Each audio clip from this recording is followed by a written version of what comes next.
என்ன நான் காத்துக்கொள்ளணும். வேலை செய்யற இடத்துல, பிசினஸ் பண்ற இடத்துல, வசிக்கிற இடத்துல சோதனை வருது. பாவ சோதனை பொல்லாங்கனாகிய பிசாசு கொண்டு வர்றான். தப்பு செய்ய தூண்டுறான், பாவம் செய்ய தூண்டுறான்னா நம்ம பாதுகாத்து கொள்ளணும். அதுக்குதான் பரிசுத்த ஆவியானவர், அதுக்குதான் வேத வசனம், அதுக்குதான் நம்ம ஆராதனைக்கு போன ஞாயிற்றுக்கிழமை கர்த்தருடைய சமூகத்துல ஆராதிக்கணும். இதெல்லாம் தான் நம்முடைய பாதுகாப்பு. அதனால ஆண்டவரே, என் ஆத்மாவை நான் காத்துக்கொள்ள நான் தினம் வேத வாசிக்கணும், ஜெபிக்கணும், ஆலயத்துக்கு ஒழுங்கா போகணும். ஆண்டவரே, உம்முடைய ஆராதனையில பங்கு பண்ண கிருபை தாங்கன்னு கேளுங்க. ஆவியானவர் உங்களுக்கு உதவி செய்வார். ஆண்டவரே, நீர் என்னை பாதுகாக்கிற தேவனாயிருக்கிறீர். ஆனாலும் என்னை நான் பாதுகாத்துக் கொள்ள என்னை தந்திருக்கிற பரிசுத்த ஆவியானவருக்காக ஸ்தோத்திரம். வசனத்தை தியானிக்க, ஆவிலே நிரம்பி ஜெபிக்க எனக்கு கிருபை தாரும்.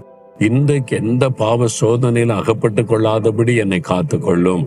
இயேசுவின் நாமத்தில் ஜெபிக்கிறேன். ஆமேன், ஆமேன்.